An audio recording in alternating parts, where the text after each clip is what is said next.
Esto es la división, volvemos a repasar, la división del abdomen con las líneas que habíamos dicho, dos líneas verticales que pasan por la línea hemiclavicular, que descienden, dos líneas transversales, una que pasa por el borde inferior del reborde costal y la otra que pasa por las crestas ilíacas.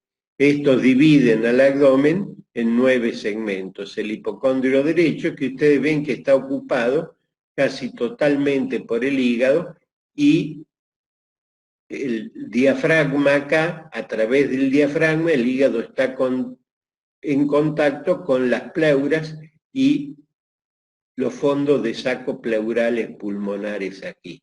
Del lado izquierdo, el hipocondrio izquierdo, está el vaso, del vaso, y en el epigastro se traducen el hígado, que se encuentra por delante del estómago, la parte del estómago que está en directo contacto con la pared abdominal, y una parte del colon transverso, que esto es cuando se está acostado. Cuando el individuo se pone de pie, por lo general el colon transverso pasa a ocupar la región umbilical. Los flancos, donde se encuentra el colon descendente, el flanco derecho donde está el colon ascendente, este es el ciego, y la región umbilical está ocupada por, o mesogastrio está ocupada por el intestino delgado. El hipogastrio, encontramos el intestino delgado y encontramos cuando la vejiga está llena, como en este caso, pasa por arriba de la sínfisis púbica y se puede percutir normalmente por arriba de la sínfisis púbica. Cuando ustedes percuten, ¿qué es percutir? Es apoyar un dedo sobre la piel y golpear con los otros dedos y se genera un ruido. Cuando es timpánico el ruido es que hay aire, el aire da una sonoridad timpánico. En cambio, cuando hay líquido o órganos macizos, la sonoridad es mate. Cuando uno percute en esa zona y la sonoridad es mate, nos puede hacer pensar que esa persona está con una retención urinaria, por tanto, lo que genera ese sonido mate por arriba del pubis indica que la vejiga está aumentada de tamaño y con una retención urinaria importante. En la fosa ilíaca derecha se encuentra la porción inicial del intestino grueso, que es el ciego, y el apéndice. Por eso cuando se sospecha una apendicitis, se dice síndrome de fosa ilíaca derecha. En la fosa ilíaca izquierda se encuentra el colon sigmoide. Este es el colon descendente y este es el colon sigmoide, que ya lo vamos a ver después. Acá tenemos de nuevo las proyecciones de los distintos órganos. El vaso en el hipocondrio izquierdo, el hígado en el hipocondrio derecho. ¿Por qué es importante recordar esto? Si ustedes tienen una persona que ha sufrido un traumatismo, puede ser de moto, de auto o de cualquier tipo de traumatismo, la caída de un árbol. Yo tuve una vez un paciente que estaba joven, que estaba podando un árbol, se cayó, quedó enhorquetado, pegó con el hipocondrio derecho en una de las ramas, quedó colgado de esa rama y el hígado se le partió totalmente en dos, así por la mitad. Cuando hay un traumatismo tanto del hipocondrio derecho como del hipocondrio izquierdo, y sobre todo si ese individuo tiene una lipotimia, o sea, una pérdida transitoria de la conciencia, tiene que pensar que puede haber un daño del hígado o del vaso, sobre todo si hay fracturas costales en esta zona. En el vaso, como tiene una cápsula muy resistente, a veces después de un traumatismo, las manifestaciones de la lipotimia se dan un tiempo después. Entonces,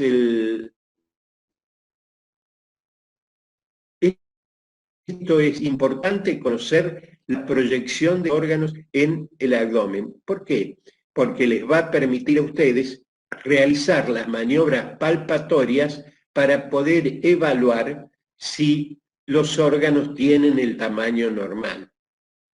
El hígado, cuando está en su tamaño normal, introduciendo las manos acá en el flanco derecho y llevándolas hacia arriba, comprimiendo y haciéndolo respirar profundamente al paciente, es normal que se lo toque debajo del reborde costal.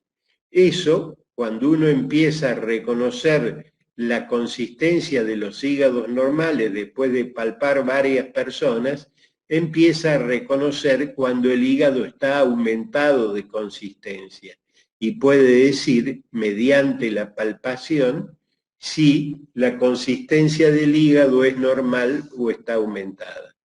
Este es el vaso, que como les dije, se lo palpa también.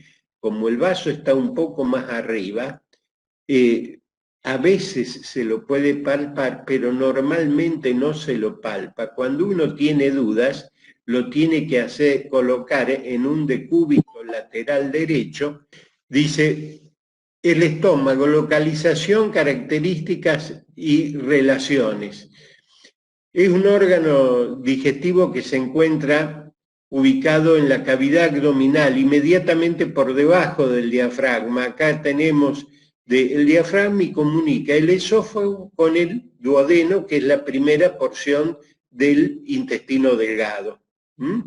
Este se comunica a través del esfínter esofágico inferior o del cardias, que se llama esto, y esto es otro esfínter que sí es un verdadero esfínter anatómico, que es el esfínter pilórico, que comunica el estómago con el... ¿Por qué está constituido el estómago? El estómago, primero lo dividimos para su clasificación topográfica en el techo gástrico o fundus gástrico, el cuerpo gástrico y el antro gástrico. Esto recibe el nombre también de antro píloro, esta zona. Este es donde está el esfínter pilórico, que es un engrosamiento muscular importante y que con relativas frecuencias se produce un engrosamiento de ese esfínter en los recién nacidos que comienzan a vomitar, a vomitar, a vomitar. Fue una de las primeras operaciones que hice acá yo en Villa María, y uno palpa, como el chiquito está desnutrido porque no se puede alimentar, porque vomita mucho, si uno le palpa el epigastrio, le logra tocar el esfínter pilórico engrosado. Es una operación muy sencilla, porque se abre en la parte media, se hace una incisión mediana, separando los rectos, se llega acá, se abre el peritoneo o la serosa que recubre al estómago, y cuando llega a la parte muscular introduce una pinza roma, si separa los músculos, hasta llegar hasta la mucosa. Entonces se secciona el esfínter pilórico y eso permite que se solucione el problema y el bebé pasa a alimentarse normalmente. Entonces, dividimos al estómago en el cardias, el techo gástrico, el cuerpo gástrico y el antro. El techo gástrico está siempre, casi siempre lleno de aire, salvo, por eso en una radiografía de tórax se ve una parte negra que corresponde al aire que hay en el techo gástrico. El estómago es un órgano muy resistente, tiene paredes muy gruesas, tiene una primera capa mucosa, 3 capas musculares, acá lo tenemos, tiene una capa muscular externa longitudinal, una media circular y una profunda oblicua. Y luego tiene la capa mucosa. El estómago es un órgano ricamente irrigado, por lo tanto, es un órgano de paredes gruesas que permite la unión con otros órganos sin ninguna dificultad. Son cirugías muy seguras porque al estar bien irrigado y ser las paredes gruesas, permite hacer anastomosis que no pierden y cicatrizan rápidamente. Este es el esfínter pilórico y esta es la primera porción del duodeno que recibe el nombre de bulbo duodenal.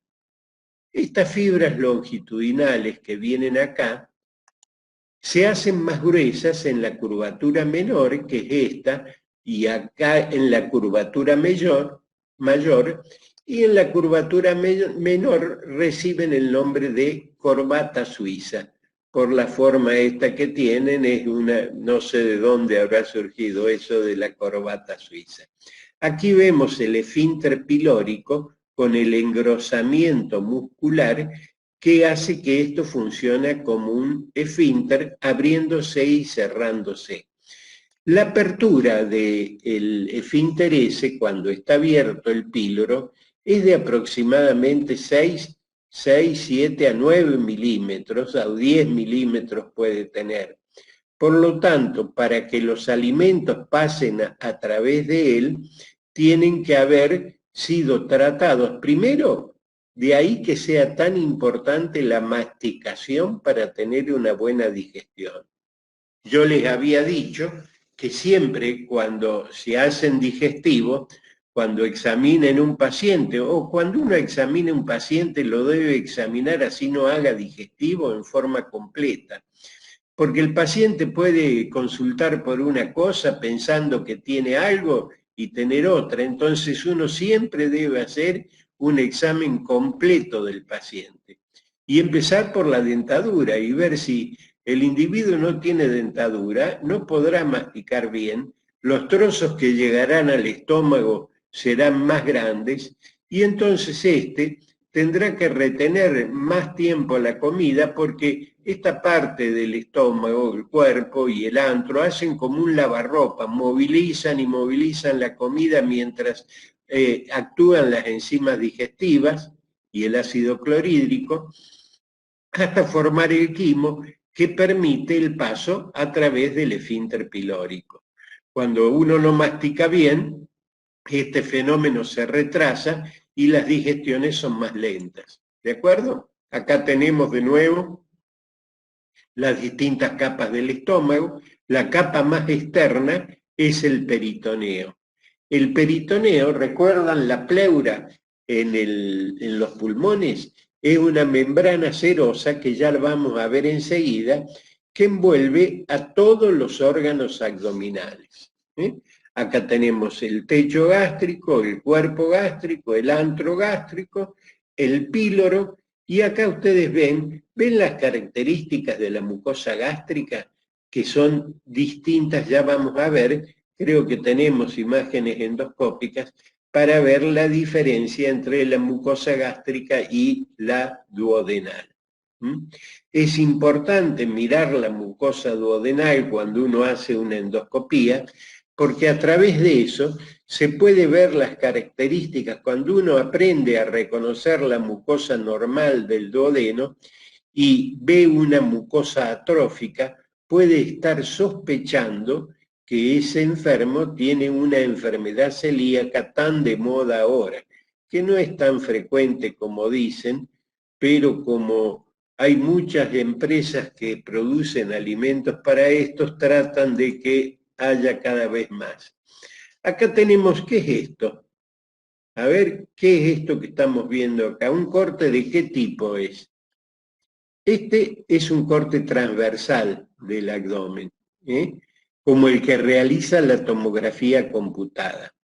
Por eso es que el hígado está dibujado a la izquierda, en lugar de a la derecha, que es el lugar que ocupa el hígado. Eso se debe a la ubicación del paciente y la incidencia de los rayos X, que se ven en los cortes tomográficos, se ven el hígado a la izquierda, aunque está a la derecha, y el estómago se lo ve a la derecha. Entonces, este sería el hígado. Este sería el peritoneo, que viene recubriendo a todos los órganos.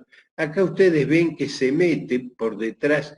Esto es el pedículo hepático. Ya vamos a ver qué es el pedículo hepático. Es por donde ingresan los vasos al hígado y sale el conducto biliar por donde sale la bilis del hígado. Este es el epiplón menor, que ya vamos a ver qué es. Y esto recibe el nombre de trascavidad de los epiplones. Es lo que pone en relación la cara, esto que está acá es el estómago, pone en relación la cara posterior del estómago con el páncreas. Y con los órganos que están también por detrás, que son los riñones. Los órganos que están recubiertos por el peritoneo, como vemos acá el hígado, que está todo envuelto por el peritoneo, el estómago, que está envuelto todo por el peritoneo, el vaso, que está todo envuelto por el peritoneo, reciben el nombre de órganos intraperitoneales. Los órganos que están por detrás del peritoneo reciben el nombre de órganos retroperitoneales u extraperitoneales, como es el caso del páncreas, de parte del páncreas, de la cabeza, el cuerpo y parte de la cola, de los riñones y de las glándulas suprarrenales. Esto es para que ustedes vean las relaciones anatómicas y cuando vean un corte tomográfico vayan interpretando los distintos órganos. Y les presento yo acá para que ustedes vayan viendo lo que es el peritoneo.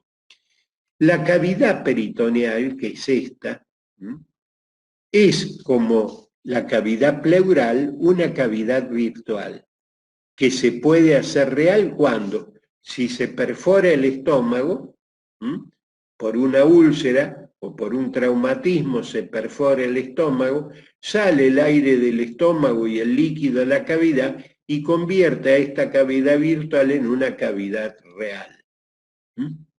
Seguimos adelante. ¿Qué corte es? Es un corte sagital, para que vean ustedes que hay órganos que están unidos entre sí a través del peritoneo y de los vasos que van de un lado a otro. Las formaciones o los repliegues peritoneales, ya lo vamos a ver a eso cuando veamos la unidad de peritoneo, pero les vamos adelantando un poco. Esto que se ve acá, que une la curvatura menor del estómago, esta es la curvatura menor, esta es la mayor, este es el hígado. Esto que une el hígado al estómago recibe el nombre de epiplón menor. ¿Epiplón qué es? Son los repliegues peritoneales que contienen vasos. ¿Ligamentos qué son? Son los repliegues peritoneales, como el suspensorio del hígado que viene por acá, que no contienen vasos. No contienen vasos, los epíplones contienen vasos, arterias, venas, nervios y linfáticos. Este se llama epiplón menor porque acá vemos que el peritoneo viene recubriendo la cara anterior del estómago, de acá baja hasta abajo, vuelve a subir, recubre acá la cara superior del colon transverso, este es el colon transverso que está por debajo del estómago, y forma acá el mesocolon transverso. Meso es también lo que une un órgano a la pared y contiene vasos. ¿Es claro? Bien. Aquí vemos los órganos retroperitoneales. ¿Será alguno que ha entrado? ¿Escucharon ustedes un ruido? No, profe, yo te pregunté por el chat si esos epiplones se relacionan con los aumentos. Perdón, ¿qué me preguntaste? ¿Los epiplones se relacionan con los aumentos mayor y menor? ¿Tiene algo que ver? Exacto. El epiplón es un sinónimo de aumento mayor u aumento menor, ¿de acuerdo? Son las dependencias, los repliegues peritoneales que unen órganos entre sí y contienen vasos y contienen linfáticos y nervios. Los mesos son los que unen repliegues peritoneales que unen los órganos a la pared. Este es el mesocolon transverso y este es el mesenterio, parecido al cementerio, acuérdense. el mesenterio, que es lo que une el intestino delgado, ven, a la pared. Eso es fácil de identificar. Si ustedes, alguno de ustedes ha hecho asado y le ha comido chinchulines, ustedes ven que los chinchulines, que es el intestino delgado de la vaca, el ocote es el intestino grueso de la vaca, el intestino delgado es el chinchulín, y vimos que tiene una parte rosada y tiene esta parte amarillenta, que uno la puede resecar si quiere hacer los chinchulines alargados y cocinarlos alargados, es una forma de cocinar el chinchulín a la parrilla, y si no lo puede hacer enrollándolos con esto que es el mesenterio. Lo que une el intestino delgado a la pared es el mesenterio, que contiene vasos, contiene linfáticos y contiene nervios también. ¿Les queda claro que esto es para que comprendan lo que es la cavidad peritoneal? Cuando ésta se inflama, porque se perfora el apéndice, se perfora algo, se produce todo lo que la inflamación de estas serosas terminan, y de todos los órganos terminan en itis. Entonces, peritonitis es la inflamación de esta membrana que recubre a los órganos abdominales. Aquí vemos en el corte la vejiga y acá tenemos el recto. Este es un hombre donde acá está la aponeurosis próstato-peritoneal de Denone-Willer, que une el recto a la vejiga, que ya la vamos a ver después. Bueno, esto es para que entonces vean lo que es el peritoneo, y ahora pasamos a ver las relaciones de la cara anterior del estómago. Esto es en la proyección entre el tórax. Ustedes ven que parte del estómago está en relación a través de la parrilla costal, del diafragma y de los senos costodiafragmáticos pulmonares, que el pulmón en fina capa se introduce acá, a través de, entonces está el estómago, el diafragma, los senos costodiafragmáticos y la pared costal. Bien, acá es donde se ve cuando uno hace una radiografía el techo gástrico con una zona negra que corresponde al techo gástrico. Este es el cuerpo gástrico, que está relacionado en parte con el hígado. Ven que el hígado cubre parte del estómago, el lóbulo izquierdo del hígado cubre parte del estómago, y está esta parte del estómago que está en directo contacto con la pared abdominal. Eso es importante recordarlo. ¿Por qué? Porque por ahí se pueden hacer las gastrostomías percutáneas. ¿Qué es eso? Perdón, volvemos hacia atrás. Ven, en esta parte que recibe el nombre de triángulo de la B, que está formado por el borde inferior del hígado, el borde superior del colon transverso, o el borde inferior del estómago, y la parrilla costal. En este sector, el estómago está en directo contacto con la pared abdominal. ¿Eso qué hace? Si uno introduce un gastroscopio por la boca y lleva y ilumina con el gastroscopio hacia la parte anterior del estómago, donde el ayudante ve que aparece la luz, se trasluce la luz del endoscopio a la pared abdominal. Entonces en ese lugar presiona con el dedo ahí, y el endoscopista ve la zona donde se está presionando con el dedo, que el dedo provoca una saliencia en el estómago. En ese sector es donde se puede hacer un tajito en la piel, se introduce y se coloca fácilmente. Eso es lo que se conoce como gastrostomía percutánea, que es colocar. Ostomía es comunicar un órgano con el exterior. Ectomía es extirpar un órgano. Entonces, una gastrostomía es colocar un tubo en el estómago para comunicarlo con el exterior, que se utiliza a veces para alimentar pacientes que no pueden ingerir los alimentos por la boca. ¿De acuerdo? Bien, por eso es importante conocer esta porción del estómago que está directamente en contacto con la pared posterior del abdomen, que recibe el nombre de triángulo de la B. Acá dice, derecha, borde anterior del hígado, izquierda, borde costal, abajo, borde inferior del área pregástrica o a la curvatura mayor del estómago. O como yo les decía, el colon transverso. Por eso dice acá que percutiendo se ve como el estómago está lleno de alimentos, en el caso, y si está en ayunas, se convierte en una cavidad virtual, a no ser que, y si no, contiene un poco de líquido. Pero el colon transverso siempre contiene aire, casi siempre contiene aire. Entonces la percusión sobre el colon transverso da un timpanismo y la percusión del estómago da un sonido mate. Pero la forma, cuando uno quiere hacer una gastrostomía, si no, la gastrostomía se puede hacer quirúrgicamente, directamente, abriendo la piel, separando los músculos rectos anteriores y tomando el estómago con la mano y colocando el tubo directamente. Bien, entonces, acá tenemos, por un lado, el triángulo de la B, que es lo que pone en contacto la cara anterior del estómago directamente con la pared posterior del abdomen.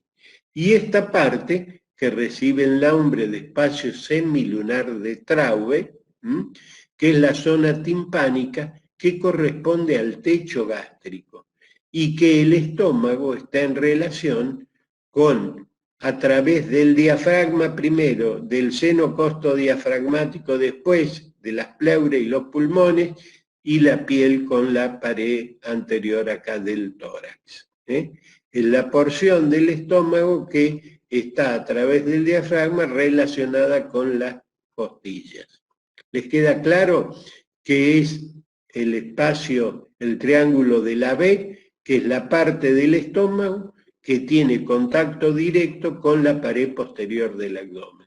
El resto está cubierto por el lobo izquierdo del hígado y este está recubierto por el diafragma. La cara posterior del estómago, ¿con quién está en relación la cara posterior del estómago? Acá hemos sacado el estómago, lo hemos seccionado acá en el esófago. Esto como cuando vamos a hacer una gastrectomía total, que vamos a sacar el estómago completo, y podemos hacer dos cosas: interponer acá un asa yeyunal, aislar un asa yeyunal e interponerla entre el estómago y el esófago, o llevar directamente esto y unirlo acá. Entonces, ¿qué tenemos una vez que extraemos el estómago? ¿Qué tenemos por detrás? Por un lado, del lado derecho, vemos la cápsula suprarrenal, cápsula suprarrenal. ¿Por qué suprarrenal? Porque está por arriba de los riñones. Estos son los riñones, este es el duodeno. Entonces, esta parte del duodeno está acá en relación. El estómago acá, ¿con quién está en relación en la cara posterior? Con el páncreas, y del lado izquierdo con la parte superior, el polo superior del riñón izquierdo, y con la cápsula suprarrenal. Entonces, estos son los órganos que hay por detrás del estómago, que están relacionados a través, ¿se acuerdan de lo que era la trascavidad de los epiplones? Vamos a hacer una cosa para que recuerden lo que era la trascavidad de los epiplones.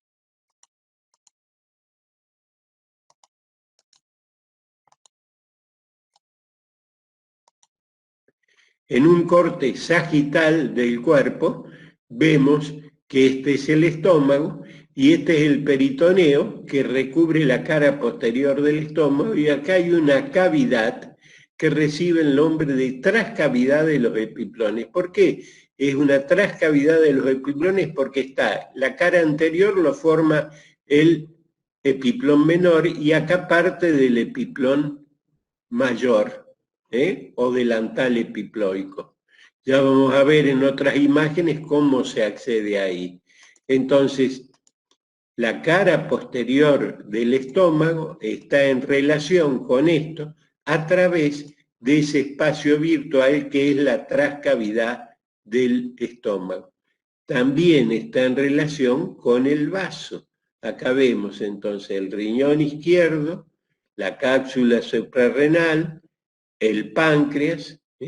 Esta es la arteria. Esta arteria ustedes la conocen, la vimos, es rama del tronco celíaco. ¿Cómo se llamaba esta rama acá que viene por el borde superior del páncreas? Y como viene al vaso, recibe el nombre de arteria esplénica. Acá está el páncreas. Esto es lo que se ve cuando levantamos el estómago. Acá tenemos el estómago. Esto que tenemos acá es el hígado. Esto que se ve acá son los conductos biliares por donde sale la bilis del hígado. Cuando esto que está es la vesícula. Esto se llama cístico, esto lo vamos a ver cuando veamos órganos accesorios o anexos del tubo digestivo, que entran el hígado y el páncreas. Entonces esta es la vesícula, este se llama cístico. Cuando el cístico se une al hepático, esto recibe el nombre de colédoco. Este es el páncreas, y acá vemos que la cara posterior del estómago entonces está en relación con el vaso. Acuérdense en las imágenes estas para que cuando tengan que hablar de las relaciones del estómago, ya vimos las anteriores que eran con el hígado, con la pared abdominal y con el diafragma a través del tórax. Este era el espacio semilunar de Traube, y acá estaba el triángulo de la B, que era donde el estómago estaba directamente en contacto con la pared abdominal posterior. Y acá vemos, levantamos el hígado para ver la cara anterior del estómago. Cuando uno abre el abdomen, si quiere ver bien la cara anterior completa del estómago, tiene que levantar así el hígado hacia arriba, o a veces desprender el ligamento que fija el lóbulo izquierdo del hígado y doblarlo y meterlo para aquel lado para poder visualizar el estómago en forma completa. Esto que vemos acá es el ilio hepático. Ilio de un órgano es el lugar, lo habíamos visto cuando vimos el ilio pulmonar. ¿Recuerdan el ilio pulmonar? Bien. El ilio hepático es por donde penetran los vasos y sale el conducto biliar. Este es el hepático común, que cuando se une al cístico se forma el colédoco. Y acá queda un orificio que recibe el nombre de orificio mental o el hiato de Winslow. Por ahí se puede introducir el dedo y se entra a la trascavidad de los epiplones. ¿Por qué trascavidad? Porque está detrás de los epiplones. Este es el epiplón menor o aumento menor, este es el epiplón mayor o aumento mayor. Entonces, a través de este dedo y a través, introduciendo el dedo ahí, supónganse que ustedes tienen un sangrado, que es lo que tuve que hacer yo cuando operé ese chico que se le había partido el hígado en dos, así, por la mitad. Como no podía parar la hemorragia y era importante, el ayudante me introdujo el dedo acá en el hiato de Winslow y comprimió la vena porta, que entra acá, la vena porta, esta es la arteria hepática y la vena porta. Entonces, al comprimir esto, se para el sangrado, deja de sangrar el hígado y uno lo suelta y va viendo los vasos donde están sangrando, y eso permite hacer la hemostasia y hacer que el hígado deje de sangrar. Esa maniobra recibe el nombre de maniobra de Pringle, que es quien la inventó. ¿De acuerdo? Entonces, cara anterior del estómago, una parte cubierta por el hígado, otra parte cubierta por el diafragma, y esta parte, que es el triángulo de la B, la que está en contacto directo con la pared anterior del abdomen. De nuevo, levantamos, desprendemos, abrimos el epiplón mayor acá para separarlo del colon transverso, levantamos el estómago y vemos lo que está por su cara posterior.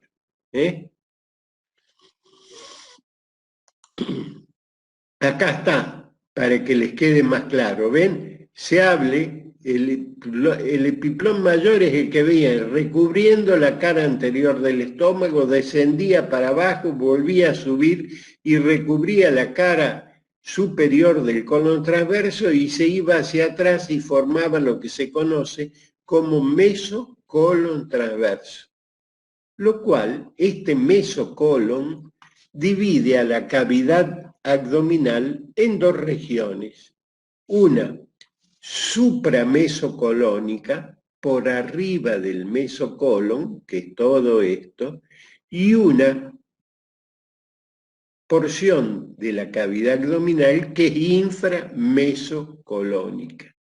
Por eso hay una vía de acceso al pedículo hepático. ¿Recuerdan cuál es el pedículo hepático? Este es el pedículo hepático.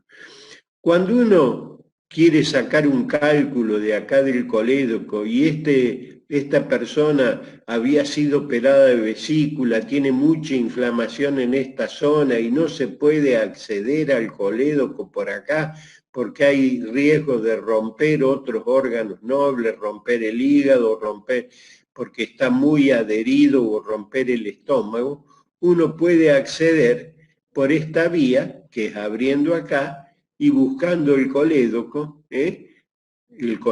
por acá, y es lo que se llama el acceso por la vía inframesocolónica. O sea, uno levanta el colon transverso y se mete por esto, abre acá el mesocolon transverso y accede a través de la trascavidad de los epiplones a el colédoco perfecta y directamente sin necesidad de liberar adherencias. Entonces, el mesocolon divide a la cavidad abdominal en una parte supramesocolónica y otra inframesocolónica.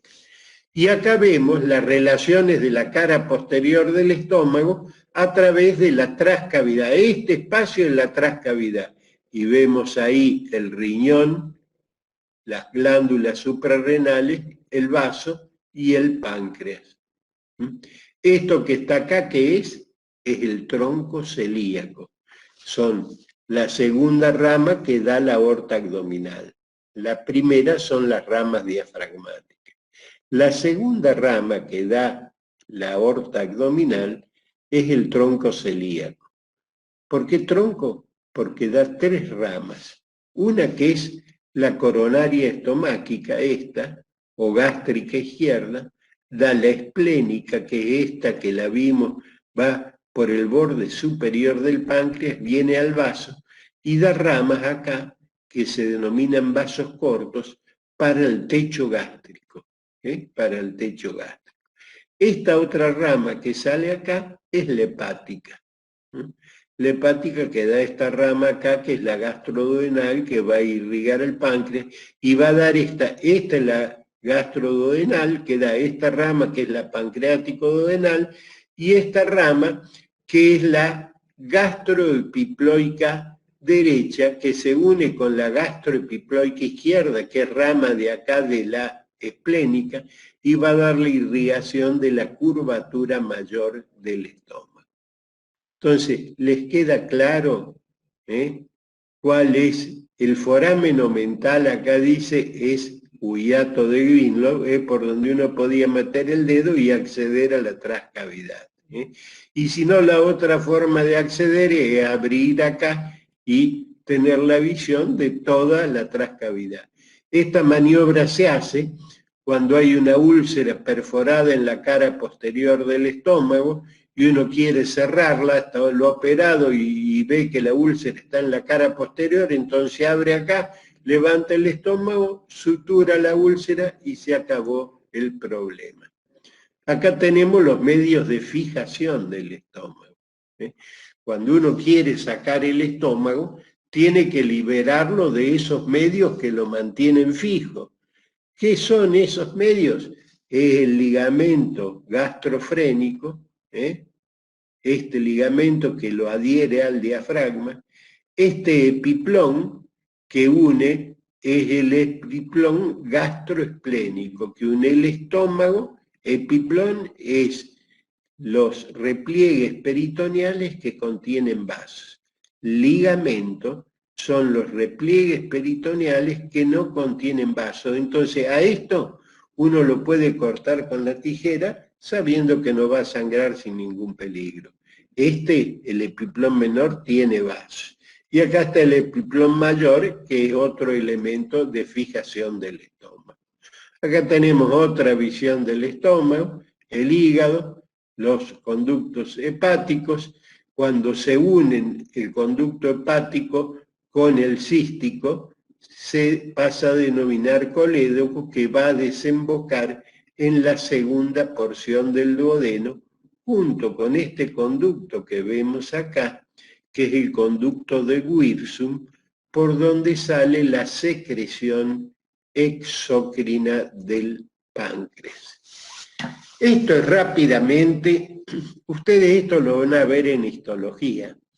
Vimos las capas del estómago, la serosa, que es el peritoneo, después las 3 capas musculares y después la mucosa, donde están estas glándulas gástricas, estas glándulas gástricas donde hay distintos tipos de células, las células parietales, que producen el ácido clorhídrico, y las células principales que producen el pexinógeno, que es una enzima gástrica.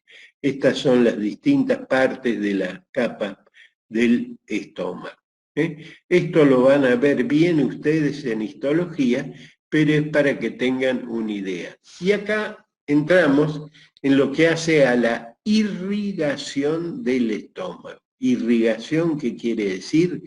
Las arterias que llevan el oxígeno a los tejidos, las venas que llevan los desechos de los tejidos.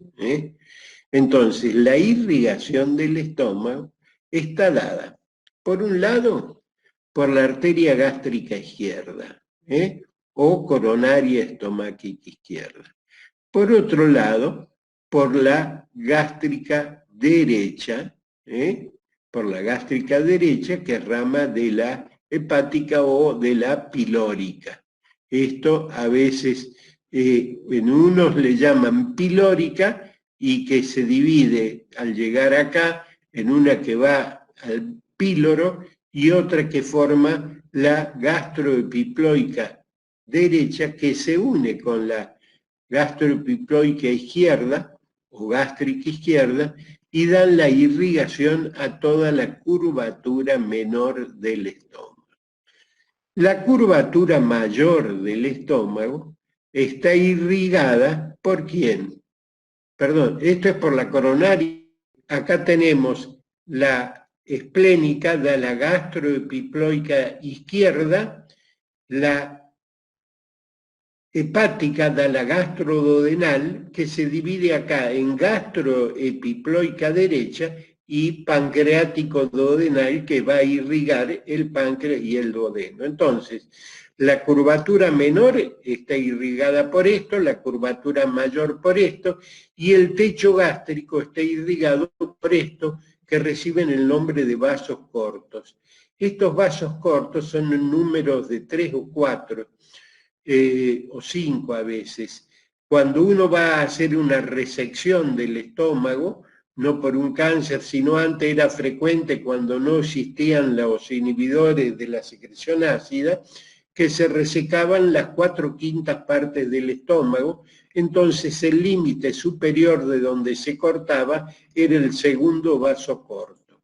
Bien, Acá tenemos otra imagen del tronco celíaco, con la coronaria estomáquica izquierda, o gástrica izquierda, con la hepática, que da acá la pilórica, que pilórica o en algunos lados es descrita como gástrica derecha o coronario estomáquica derecha, que se une con esta otra y dan la irrigación a la curvatura menor del estómago.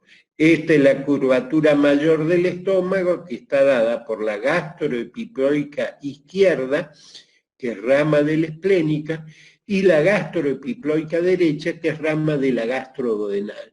Esta arteria que hay que tenerla muy presente, porque pasa acá por la cara posterior del duodeno. Acá está el píloro, acá está el duodeno, el bulbo duodenal.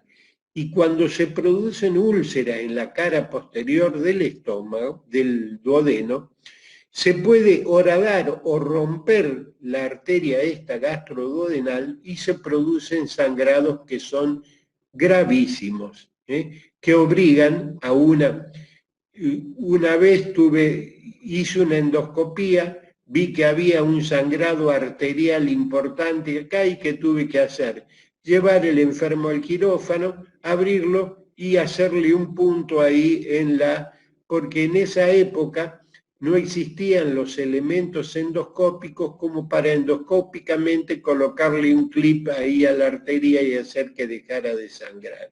Entonces, ¿qué hice? Abrí y fui y cerré, ligué el vaso que estaba sangrando y produciendo la hemorragia severa. Bien, acá tenemos el drenaje venoso del estómago. El drenaje venoso del estómago se hace ¿hacia dónde? Hacia la vena porta, habitualmente. Y por arriba tiene conexión con las venas esofágicas que van hacia las venas ácidos y por ahí vuelven a la vena cava superior. Por eso es que cuando el hígado está dañado, cuando el hígado se pone muy duro, cuando el hígado se pone duro y no permite que la sangre de la vena porta pase a través de él, tiene que buscar una forma para esta sangre volver al corazón y lo hace a través de estas venas, lo cual produce una dilatación de las venas del esófago, lo que se conoce como varices esofágicas. Ustedes habrán oído hablar de las personas que tienen una cirrosis. Cirrosis es una enfermedad que produce un endurecimiento del hígado y que hace que la sangre no pueda pasar a través de él. Bien, acá tenemos la inervación del estómago. La inervación del estómago está dada por ese nervio que vimos, que yo le dije que era el vago izquierdo que va por delante y el vago neumogástrico derecho que va por detrás. Entonces, estos son los que producen la estimulación parasimpática que producen un aumento de la secreción ácida del estómago. Por eso era que en una época que no existían los medicamentos, que ya les dije, aparecieron en la década del 70, que anulaban la secreción gástrica, miren, uno para curar las úlceras a veces iba y seccionaba estos vagos, lo cual traía una serie de trastornos. ¿Por qué? Porque hacía que el estómago no se vaciara bien, disminuyera su motilidad, había que abrir el píloro, hacer una piloroplastia para que el píloro estuviera permanentemente abierto y se vaciara más fácil. Y la parte simpática está dada por los ganglios simpáticos, que ya los vamos a ver cuando veamos sistema nervioso autónomo, que vienen paralelos a la... esta es la inervación parasimpática a través del vago, del neumogástrico. La fase cefálica produce la producción de pexina, que es la enzima gástrica, y del ácido clorhídrico. Estos son las fases de la digestión que lo van a ver perfectamente en fisiología. Y este es el drenaje linfático. El drenaje linfático es importante conocerlo porque cuando uno va a hacer una resección por un cáncer gástrico, tiene que resecar los grupos ganglionares que están, tiene que resecar, ¿qué es esto que está acá que une al hígado? Este es el epiplón menor. Todo esto es el epiplón menor. Ahí se encuentran estos grupos ganglionares que hay que resecarlos. Y también acá está el pedículo hepático. Entonces hay que pelar el pedículo hepático, sacar todo el epiplón menor y acá sacar parte del epiplón mayor porque están también los ganglios de la curvatura mayor que drenan hacia estos ganglios. Entonces este es el drenaje linfático del estómago. Acá vemos uno de los métodos de estudio del estómago, que es la radiografía. ¿En qué consiste la radiografía? En dar una sustancia que es opaca a los rayos X y ver a través de un equipo, antes se veía a través de pantallas fluoroscópicas, ahora se ve directamente en una pantalla de televisión. Acá tenemos cómo se ve la mucosa gástrica, cómo se ve la mucosa gástrica, y acá vemos el estómago introducido. Esto de acá es el cardias. Esto es una hernia hiatal, es cuando el estómago se introduce, acá vemos un estómago normal, este es el checho gástrico, acá vemos un estómago herniado, que el estómago se mete, entonces desaparece la cámara aérea que se ve cuando el estómago está normal. Esto es como diagnosticábamos cuando yo estudiaba las úlceras. Por eso un gastroenterólogo no podía ser gastroenterólogo si no sabía interpretar bien una imagen radiográfica. Esta es muy grosera, se las pongo así para que vean. Esto se conoce como nicho, hueco que se produce la úlcera como nicho ulceroso. Este es el edema que rodea al nicho ulceroso, esta es una úlcera gástrica. Son difíciles de ver, a veces se las veía así perfectamente, pero a veces no se las veía.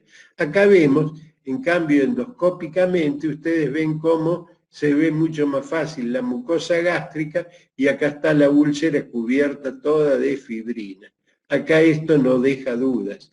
Aparte, permite sacar muestras de acá y ver si esta úlcera es benigna o si esta úlcera es cancerosa. Si esta úlcera es cancerosa, eso se hace previo a cuando se hace la endoscopía, uno toma muestras y ve si la úlcera es cancerosa, directamente hay que ir a extirpar el estómago. En mis épocas, como no existía la endoscopía y no se podían obtener biopsia de las úlceras, cuando un paciente tenía una úlcera gástrica y la repetía 2 veces, directamente por las dudas se le realizaba la extirpación del estómago, que es una operación muy bien tolerada. Acá tenemos, fíjense, la úlcera gástrica era muy fácil de ver. Esto es una úlcera duodenal. Acá se ve el edema que rodea el nicho, este es el bulbo duodenal, este es el píloro, este es el estómago, este es el techo gástrico. ¿Se ubican? Este es la sustancia de contraste que está en el intestino delgado y este el intestino grueso. Esto es una úlcera duodenal, este es el nicho, la cavidad de la úlcera duodenal. Esto también es una úlcera que se ve muy bien, es muy fácil de hacer el diagnóstico. Cuando quedaban dudas, ¿qué se hacía? Se inyectaba aire dentro del estómago. Una forma de llevar aire al estómago es tomar el líquido con una pajita o con un sorbete. Eso hace porque cuando se toma en sorbete o bombilla, uno con cada trago que hace, traga 30 centímetros cúbicos de aire. Entonces eso lleva aire al estómago y permite hacer un doble contraste que se llama, que es que las paredes del estómago quedan se pueden diferenciar, se ve vacío el estómago y se ven simples las paredes y se logra ver mejor las úlceras. Entonces, esa es la imagen radiológica de una úlcera duodenal. Y acá vemos la imagen endoscópica. ¿Ven cómo cambia? Acá tenemos la mucosa duodenal y acá está la úlcera, que se la ve fácilmente. Entonces, la endoscopía favoreció y facilitó mucho el diagnóstico. Esto es cuando se hace la operación que yo les decía, la vagotomía, la sección de los nervios vagos, y cuando se resecaba el estómago y se unía el intestino delgado al estómago. ¿Por qué se resecaba esta parte del estómago, parte del cuerpo y del antro? Porque es donde se produce la secreción y la producción del ácido.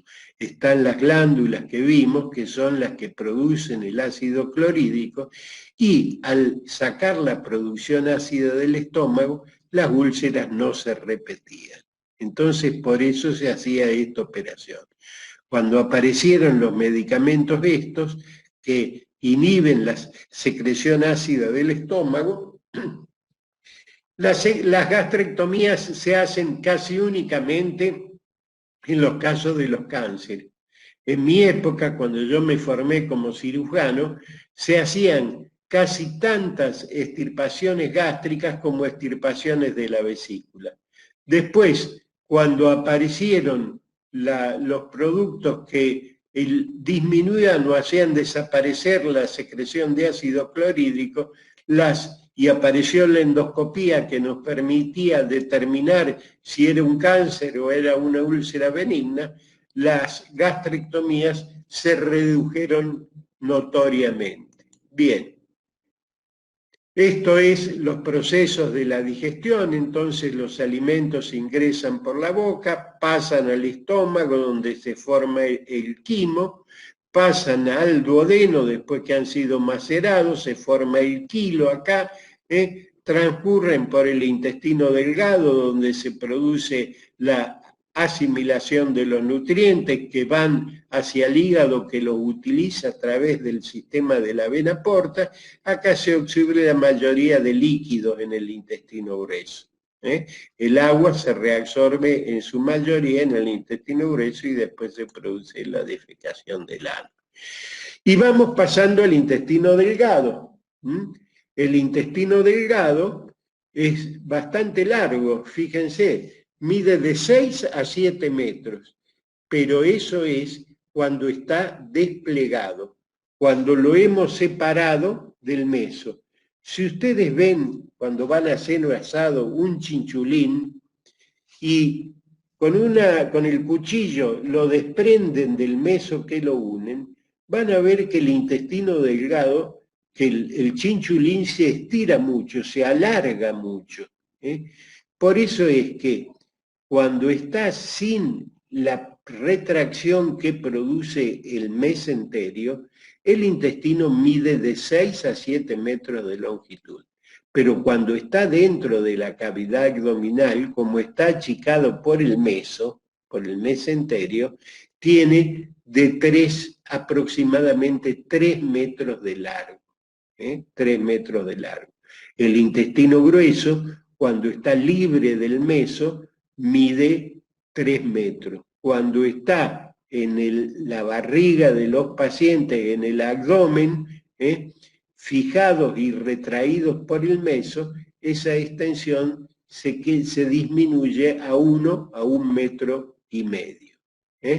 Entonces, el intestino delgado se inicia con el duodeno y termina en el esfínter ileocecal o válvula de Bowen, que se encuentra acá, en el ciego, donde desemboca el intestino delgado. Y se divide en dos porciones, el yeyuno y el ilion. El yeyuno tiene las paredes más gruesas, el ilion tiene las paredes más delgadas y es menos vascularizado. Por eso las anastomosis con el yeyuno se realizan, son fallan menos que las realizadas con el ilio. Entonces, el intestino delgado se inicia después del píloro, después del estómago. La primera porción es el duodeno, luego sigue el yeyuno y luego sigue el ilio. Esta es la mucosa del intestino delgado, que tiene estos pliegues para aumentar la superficie de absorción y poder absorber mejor los nutrientes. Y esta es la imagen que tiene. Estas vellosidades dan un color blanquecino a la mucosa. Cuando estas vellosidades están bien desarrolladas, eso nos permite reconocer endoscópicamente que el duodeno es normal y que no hay una enfermedad celíaca.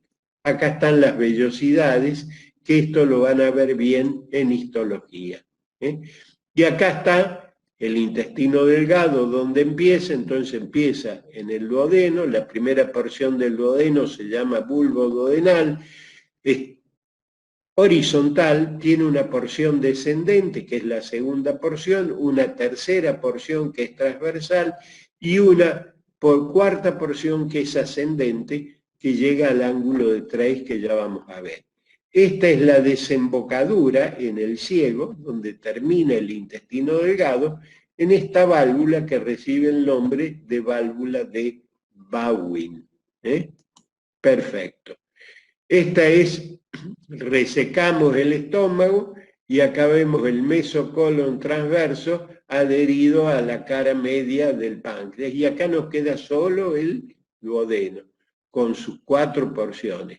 Su primera porción, su segunda porción, donde desemboca el colédoco y el conducto de Wilson, su tercera porción, que es horizontal, que acá, fíjense, ¿qué arteria es esta que se ve acá? Piensen un poquito. Es la arteria que va a irrigar todo el intestino delgado y la mitad derecha del colon, del intestino grueso. Recibe el nombre de arteria mesentérica superior. Mesentérica superior. Bien, este es el compás aorto-mesentérico, que esto es una relación que hay que conocer, porque a veces, cuando este espacio y esta arteria está muy dura, comprime y produce vómitos reiterados en los pacientes por un estrechamiento de este compás que se forma acá, que recibe el nombre de compás aorto-mesentérico. Las relaciones del duodeno. ¿Con quién está relacionado el duodeno? Por delante, con parte del hígado a veces, y con la cavidad, con el intestino delgado y el colon transverso que pasa por acá. Por detrás está relacionado con el riñón derecho, y acá con la cápsula suprarrenal. Acá viene, ¿se acuerdan cómo se llamaba esto? El pedículo hepático, por donde se accedía a la transcavidad de los... Por su cara interna, envuelve a la cabeza del páncreas como si fuera esta la cubierta de un auto y esta la llanta, o de una moto, como esto fuera la llanta y esto es la cubierta.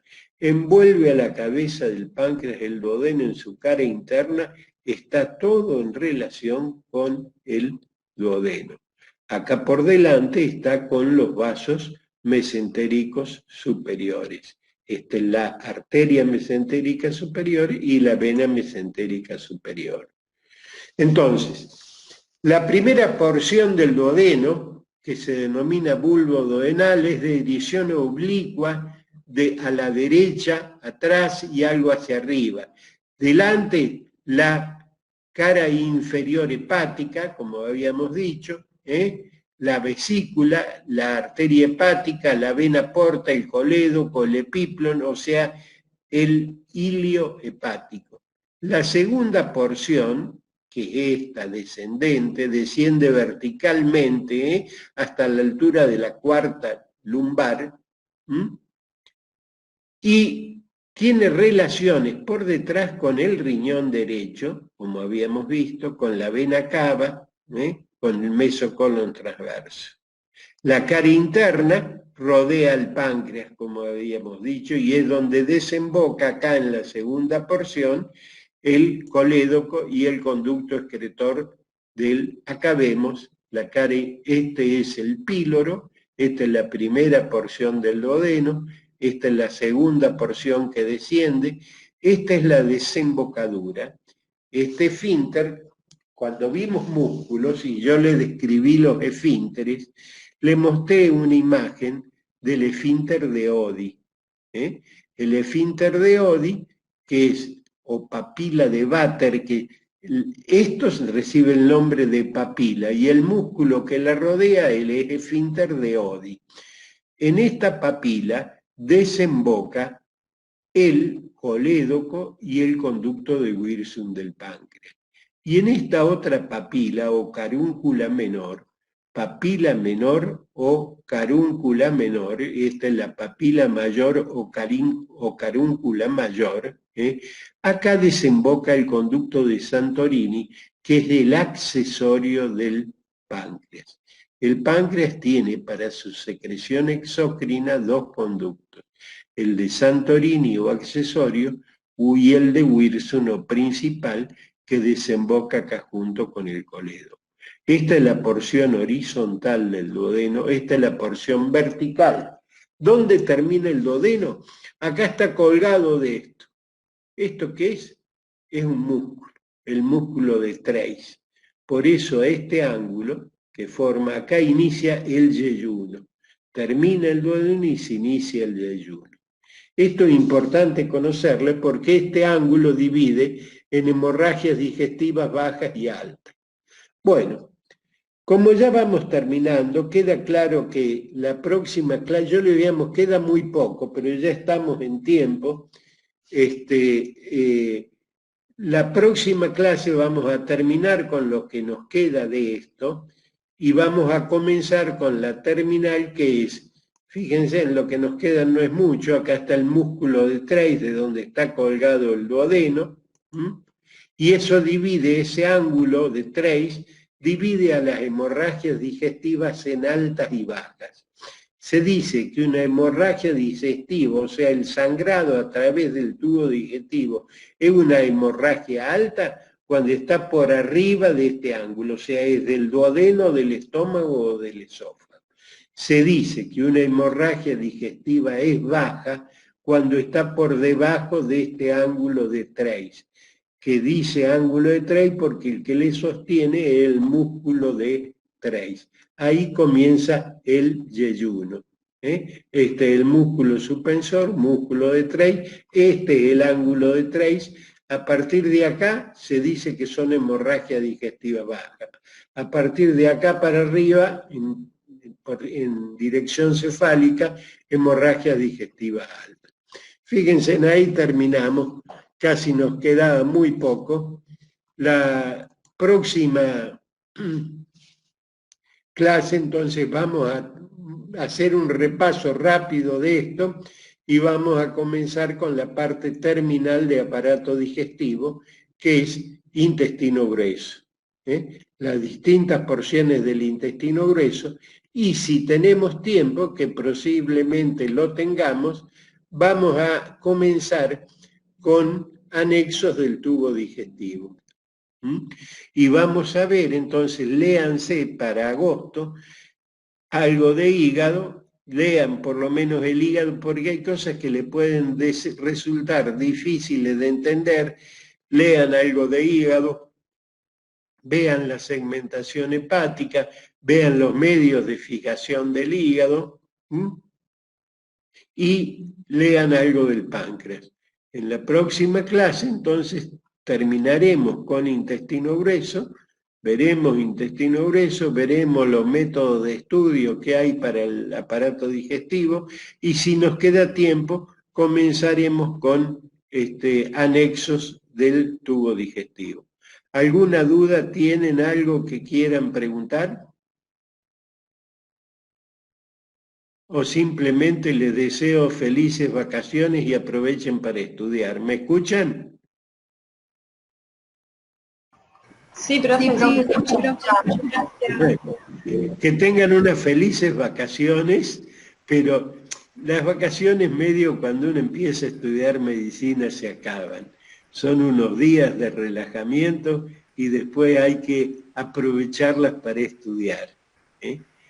Es una profesión hermosa, pero que requiere un estudio permanente, desde que empiezan a aprenderla para el resto de sus días.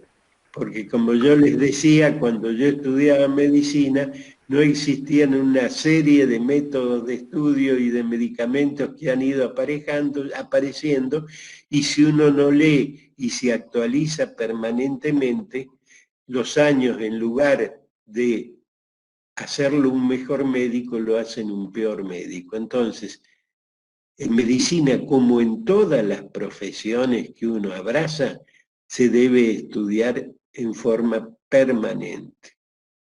Si no tienen ninguna duda, les deseo unas felices vacaciones, que les vaya bien en el parcial a todos y nos vemos ojalá que nos conozcamos y nos veamos en forma presencial en agosto. Chao, chicos.